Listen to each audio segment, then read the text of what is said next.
with DJ below average. Tyler Murphy. Yeah. How's it going?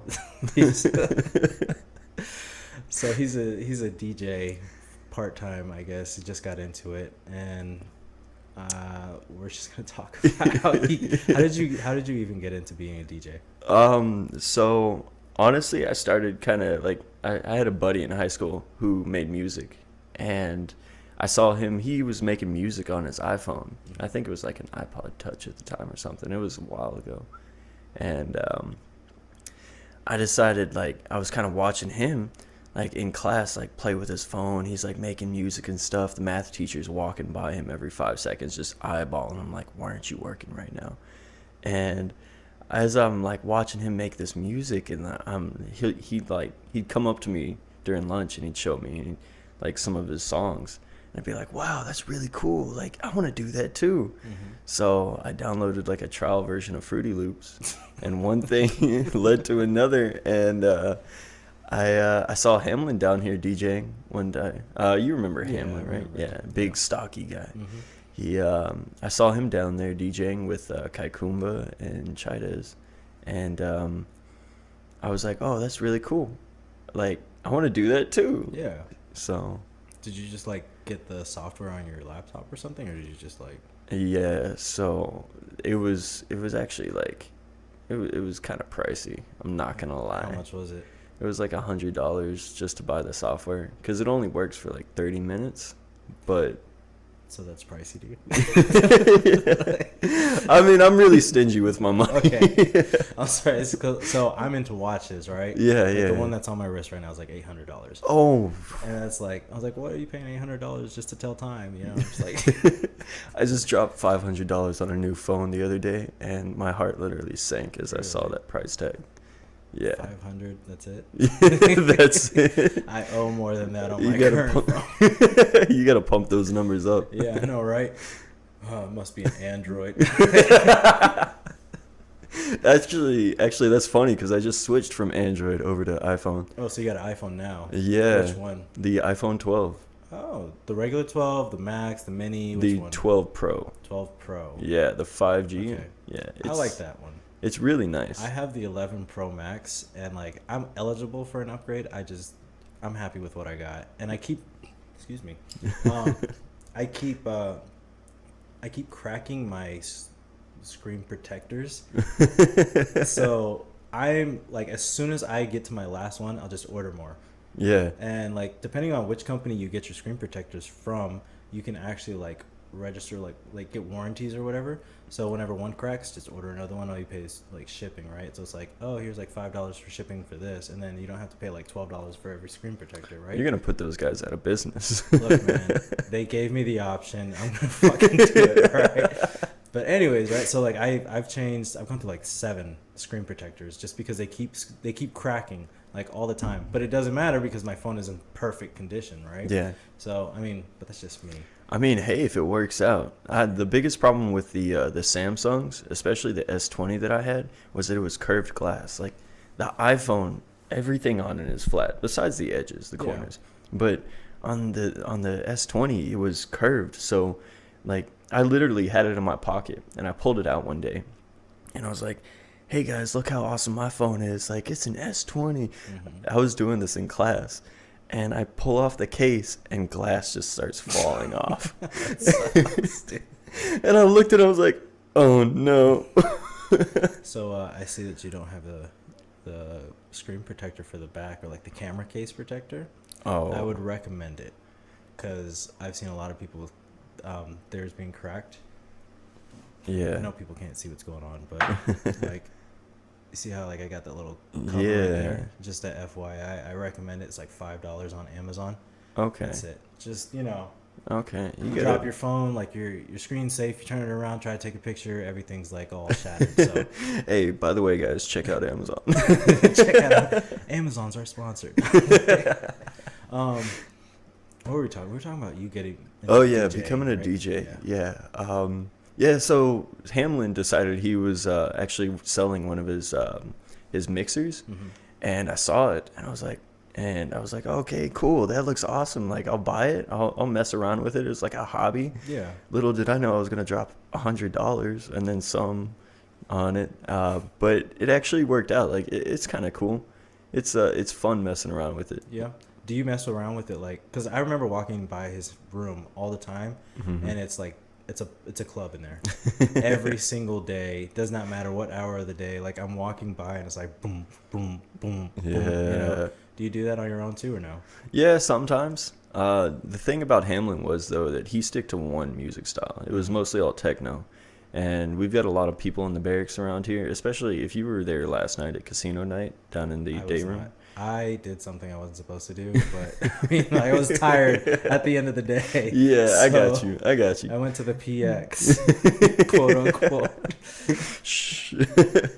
So yeah, so yesterday or last night during casino night, everybody was playing music, vibing, but Goodman, one of the guys down there, decided he was done playing music on his phone. So he told me to bring the mixer downstairs, and then Chidas came down there. And I started out playing some rap, just to kind of get people, just to understand the mood. I tried mixing into techno, and that didn't work out too well. Everybody was just kind of standing there, like, looking at me like, no, come on. What are you doing? Yeah. DJ below average. DJ BA. So Chidas walks over, and Chidas is really good with DJing. Like, yeah, he was telling me we got into like a 3-hour conversation about it, like at the smoke pit, where he was just telling me, he was like, yeah, like I manage this club, I DJ, I do this, that, and the third, and everything. And he's got like really in depth. But anyways, you were saying? No, he's amazing. He's a great DJ. Actually, last night, so when I tried hopping from rap to techno, he looked at me and he was like, no, cut that off. We're about to play some salsa music. Yeah, something that gets the crowd pumped up. Yeah. That's when you go to the Cupid Shuffle. Everybody knows the Cupid Shuffle. Mixing the old school tunes, everybody knows them. Yeah, so when I was at Fort Hood, Texas, there was this country club. I can't remember the name of it, but there was this country club every single night at midnight. They would switch over from country music to rap. But they always started off with the exact same song, and they went through the same playlist every single time. But the first song was always the Cupid Shuffle. And when I tell you, I have never seen any more country version of the Cupid Shuffle.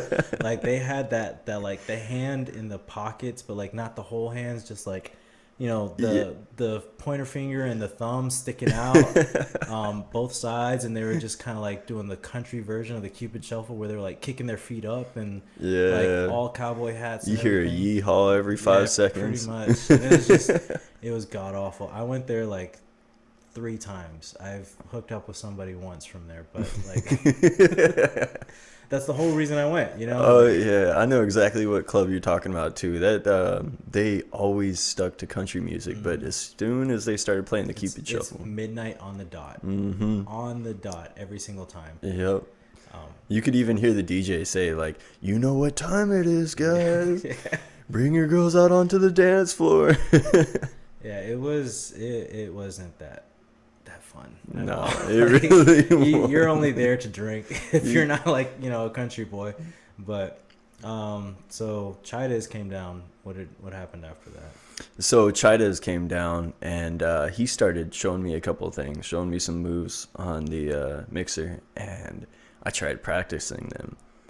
And it all went down in flames. Like, I started realizing how bad I really was. And I was like, guys, I looked at Chidas and I was like, come here, man. Like, I need you to come do this for me because I am terrible at this. I need to go practice more. Like, get me out of here right now. Yeah, I had never felt so uncomfortable. That's because you don't practice that. That's what it is. It really is. DJ below average, sticking to his name right there. Yeah. Well, when you have somebody so good as Chidas start playing, it's kind of intimidating. Yeah, it really is. I completely understand. And it doesn't like help that he's a handsome, tall, buff man that like he's not bad at anything. I guarantee you if he wanted to sing, he could probably do that too. It's like he's one of those guys, right? But I mean, that's just what happens. Like, sometimes there's people that are like gifted. Some people just win the genetic lottery. Yeah, and seriously. Then there's me. So, like, small dick, tiny pecs, no will to work out, nothing. Like, just we'll give him the worst of the worst. Yeah. God's just over here like, give him the rest of whatever we took from that guy. He should have been a woman. Oh, no. That's too much. And just like that, I got censored. They're like, yep, take this guy off. No, that's too much. Cancel him. It was a joke, by the way. Please don't cancel me. I just started. Yeah, Chad is a really good DJ. Honestly, I'm hoping if I keep practicing at it, I can be as good as him. It's not one of those things that I plan on making a career out of. By the way, DJ Below Average is not my official name. That was actually a joke. So you gave yourself that name, or? So I was playing pool with a buddy of mine downstairs, Young, and we started. Yeah. Everybody loses to that guy, man. He's really good at pool too. We got a lot of talented people in these barracks. We do. That's why I'm trying to talk to them one by one. And that's why I was excited to talk to you. And then, like, I canceled on you, then you canceled on me. Now here we are. So. It took us like a month just to set this up. It's all right. We're here, though. But, yeah, no, like, I was excited to talk to you because I was just like, I know he DJs. I don't know anything else about this guy. Maybe I should have given you like some background info before. It's all right. We're about to find out all the background info. Oh no, we're about to spill the tea here. All right. So, anyways, you were with Young playing pool. Yeah, Young. I looked at Young and I was like, "Hey, man, what's my DJ name? Like, what's a good attribute? You know, what's a good attribute of mine?" And he's like, "Well, you're short." I was like, "Well." I think 5'7" is an average height, but thanks, bro. He's like, well, world, it is an average height. He was like, yeah, you're about average height. And I was like, DJ average. He's like, how about DJ below average? DJ BA. Yeah. And then BA popped up out of nowhere. People started calling me DJ BA. So DJ Bad. DJ Badass. I don't know. So maybe I'll just start calling myself below average. I mean, I would give yourself a much more uplifting name. But... No.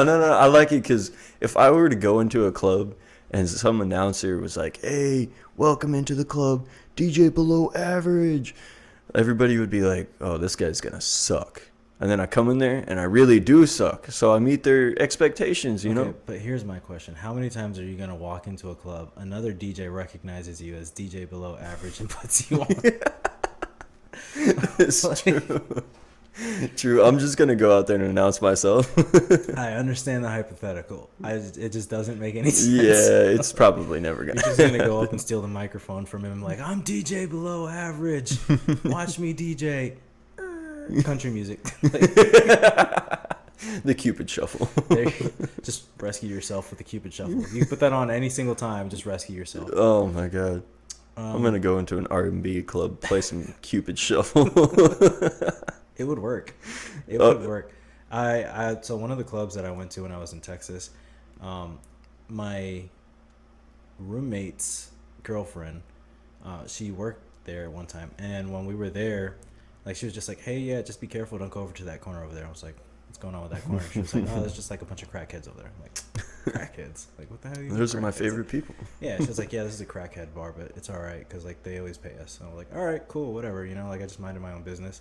The Cupid Shuffle comes on, and I've never seen crackheads, like, dance before. But they were getting it. Like, I mean... Like, they were shuffling. It's like somebody threw crack across the room and they were just, like, running for it.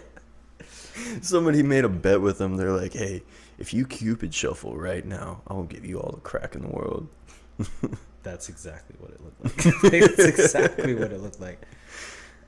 So, other things about you, since, you know, you just started DJing, right? I think you told me that you wanted to get into, like, graphic designs and starting your own business and everything, right? Yeah. So, how much graphic design experience do you have? Little to none. So just what you learned here. Yeah, I know it's weird, but actually the whole reason why I kind of got into this job, this MOS, is because is because I saw that it said multimedia illustrator. And originally, when I looked at the pictures, it showed a whole bunch of people sitting around a desk drawing. And that looked kind of lame. I'm not going to lie. Like, It definitely does. as a military job. So I did a little bit more research to look into it. And it sounded pretty cool. It said that you work on like posters, you work on building images for the military. And that sounded like graphic design. That's exactly what it sounds like. So I decided to get into it. It looked pretty cool. So, and honestly, I love it. I'm actually the only guy in my class who's a multimedia illustrator. So when you mean like Illustrator and like graphic design, are you talking about like Adobe Illustrator, or are you just like actual like graphic design like stuff? I don't know anything about this. So oh, okay, yeah. okay. So it's like working with Adobe Illustrator, working with Photoshop, just adjusting and editing. Like, so if I wanted to make a logo for a company, say like Coca-Cola, I could make a logo for them. I could offer it up to them, and then they could possibly buy it from me. Okay. Yeah. So there's a. Do you have to be like certified? Sorry for cutting off. Like, do you have to be like certified in order to like get like your own business to like prove that you're like a good, like, hey, I have some kind of background. Like, You just have some guy off the streets. This is a graphic designer below average. Honestly, I'm not too sure. I should probably look into that because that would make a lot of sense.